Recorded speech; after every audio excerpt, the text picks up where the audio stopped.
Harry sat by the fire as Kate vowed to shut him up forever after continuing her royal duties.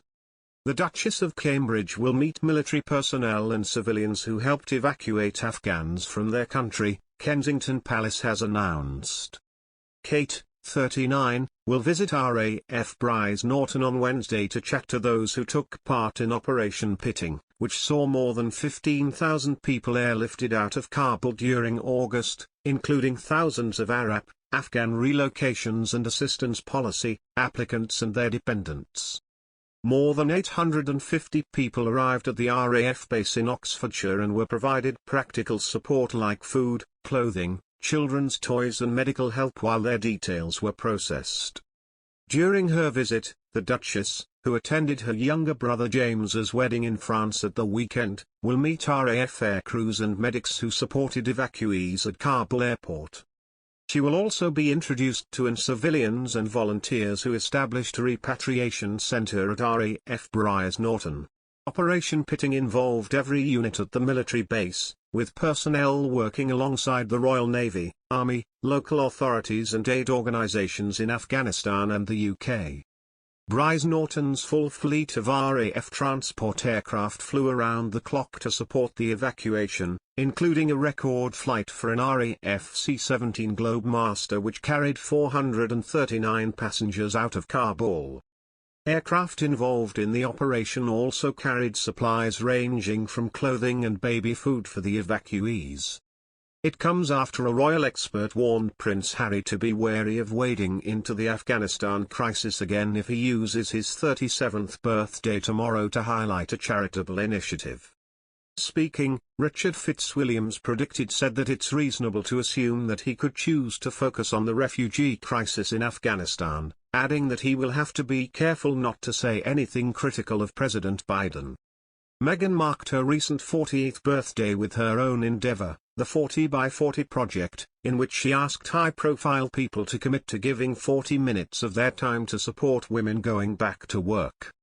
And the couple also used the occasion of Archie's second birthday to campaign for vaccine equity and urged fans to donate $5 to ensure access to the jab in low-income countries. But Richard Fitzwilliams has advised Harry to be careful what he says, amid the growing political tensions following the US withdrawal from Afghanistan.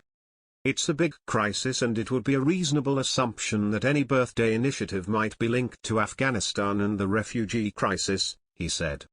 Harry and Meghan seem to see their future in the US and Harry will have to watch what he says about US domestic matters, especially as it's been speculated that Meghan is eyeing up a future in politics. It comes after Harry and First Lady Jill Biden last night praised each other's support for wounded veterans during a 30-minute virtual event to celebrate Warrior Games warrior athletes, their families, and caregivers.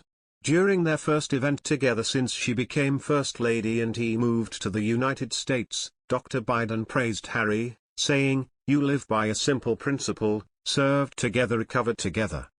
And Prince Harry returned the praise, thanking the First Lady for her support of veterans and their families. "Thank you for your service and your continued support over all these years. It's been fantastic to see you in action in various parts of the world giving everything that you've got to so many people, to not just those who wear the uniform but to the families as well. A lot of them wouldn't be here without you, so thank you," he said. Last month, the couple were criticized for wading into Afghanistan crisis with word salad statement, in which they said they were speechless and feeling the many layers of pain.